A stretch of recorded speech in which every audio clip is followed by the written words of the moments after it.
bansang Hapon naiipit sa peligro dulot ng North Korea, banta ng China sa Taiwan at ng pagsugod ng Russia sa Ukraine. Pinagbawal sa konstitusyon ang paggamit nito sa puwersa militar, subalit ang nagaganap ngayon sa kanilang paligid ay tila tumutulak sa dating kinatatakutang imperyo na sumakop sa Asya na ipagtanggol ang bansa. Siguradong makikinig ang mga kapitbahay niyong Marites kung sasabihin sa iyo na binago na ang batas ng Japan upang gumamit muli ng lakas militar ang mga imperialista. Mayroong mga naniniwala at marami din namang naghihinala. Ang tanong, totoo ba?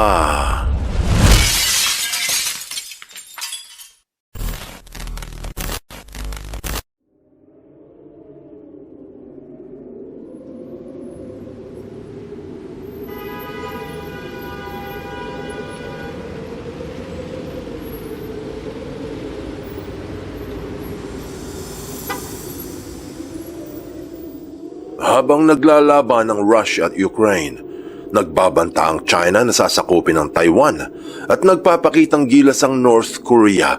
Mukhang napagtanto ng mga Hapon na ito na ang panahon upang tumalikod sa tahimik na pakikibaka at muling bumalik ang mga ito sa paggamit ng karahasan.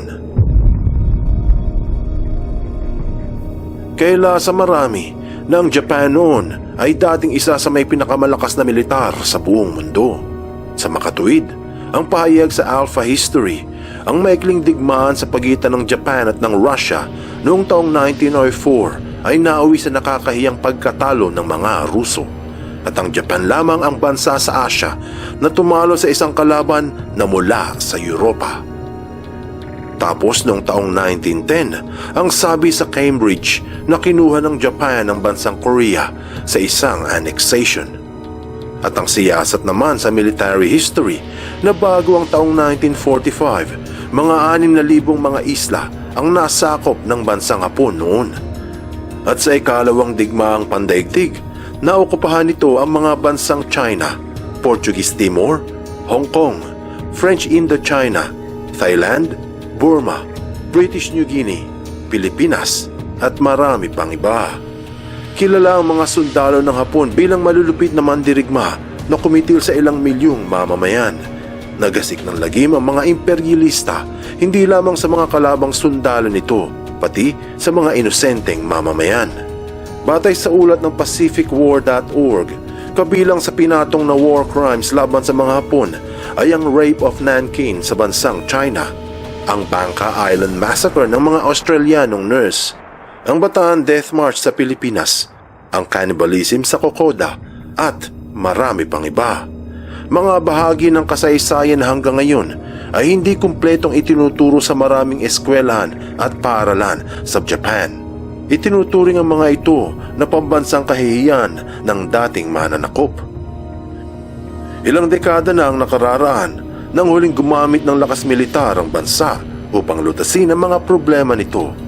Dahil matapos ang ikalawang digmaang pandaigdig, pinilit ng alyansa ang pamahalaan doon na ilagda ang konstitusyon na nagbabawal sa paggamit ng militar upang hindi na maulit ang masaklap na pangyayari noong World War II. Ayon sa konstitusyon na ipinahayag noong taong 1946, napipilitin ng mga mamamayan na mapasa kanila at sa mga angka nito ang bunga ng mapayapang kooperasyon sa lahat ng nasyon at ang pagpapala ng kalayaan sa buong lupain. At kahit kailan ay hindi na darating ang labis na pagkasuklam ng isang digmaan.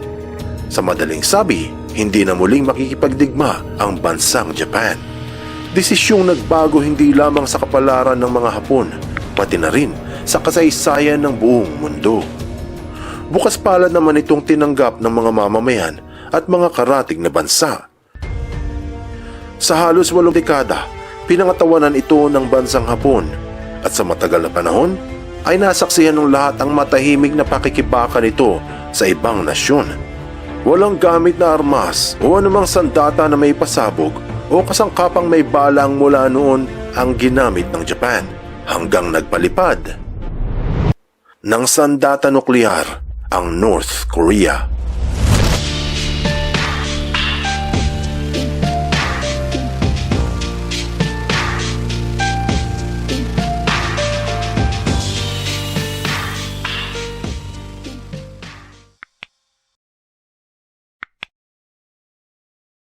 Bakit naghahanda sa labanan ang mga Hapon?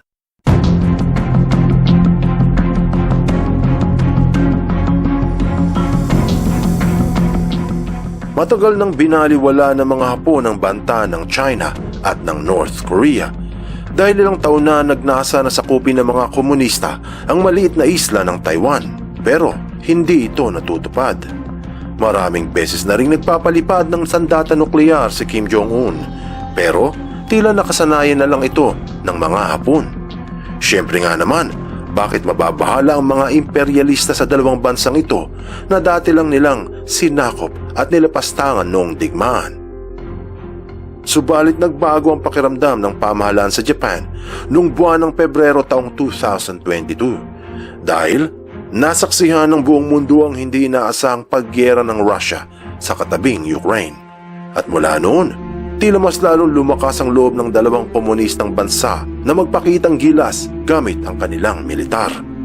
Ang balita sa ABC buwan ng Mayo ngayong taon na pinalipad ng Japan ang mga fighter jets nito dahil napasok ng mga jets mula sa Russia at China ang gilid ng teritoryong sakop ng bansa. Kasabay nito ang pagpapalipad ng nuclear missiles ng North Korea. Kaya matapos lamang ang ilang buwan ng pagpaplano, nagbago ng isip ang mga Hapon hinggil sa kanilang katayuan at seguridad bilang isang bansa na base sa kanilang no to war na konstitusyon. Ang dating pangakong hindi na muling gagamit ng militar ang bansa ay ngayon tila kailangang baguhin. Ayon sa The Guardian, naaprobado na sa Japan ang pinakamalaking pagbuo nito ng militar mula nung matapos ang ikalawang digmaang pandaigdig. Ayon din sa pahayag, kasama sa inaprubahan ng pag-atake o pag-counter-strike laban sa mga sandata na nasa teritoryo o lupa mismo ng kalaban. Pinaliwanag sa Grid kung bakit binubuo muli ng Germany at Japan ang kanilang kakahiyang militar 8 dekada matapos ang World War II. Ayon din sa pahayag, para sa Germany dahil ito sa nagaganap sa kanilang kapitbahay na Russia at Ukraine. At para naman sa Japan, ito ay dahil sa China at Taiwan. Kung sasakupin ng China ang Taiwan, baka nga naman madamay pa ang Japan. Bukod doon, siguradong hindi nakakalimutan ng North Korea ang ginawa ng mga Hapon noong ikalawang digmaan. Siguradong napagtatanto ng mga Hapon ang masaklap na magaganap kung ang mga ito ay hindi kikilo sa peligrong unti-unting namumuo. Siyempre, ayaw din nilang maulit ang digmaan na baka ngayon sila naman ang lapastanganin ng mga bansang dati nilang sinakop. Ika nga nila, lintik lang ang walang ganti.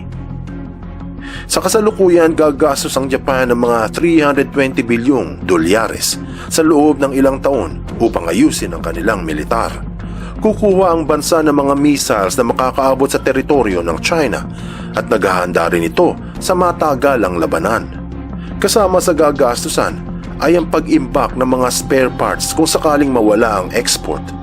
Palakasin ang logistics upang mabilis na mapaikot ang mga armas kung saan man ito kailangan. Pagtaguyod sa kakayahang cyber warfare o panlaban sa mga hackers. Mga paghahanda na dumaragdag sa mga tensyon ng maraming bansa. Marahil sa hinaharap, sana ay hindi matuloy ang anumang balak ng mga superpowers at maiwasan ang pinangangamba ng lahat, ang ikatlong digmaang pandaigdig. Anong aral ang mapupulot dito? Nasaksihan noon ng buong mundo ang masaklap na dulot ng ikalawang digmaan na kailangan ay hindi na muling maulit pa. Kung magkakaganon, marahil magkakatotoo ang salita ng henyong si Albert Einstein nung sinabi nito na I know not with what weapons World War III will be fought, but World War IV will be fought with sticks and stones. Sa madaling salita, ayon sa physicist, ang susunod na digmaang pandaigdig ay sobrang sahol na sasalanta ito sa buong mundo na kung magkakaroon man ng susunod na giyera, bato at patpat na lang ang meron sa lupa. Buksan mo ang iyong isip at hayaang lumalim pa ng lubusan ng iyong pangunawa sa mga kasaysayang kapupulutan ng maraming aral.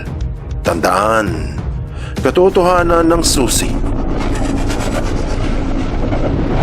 sa tunay na kalayaan.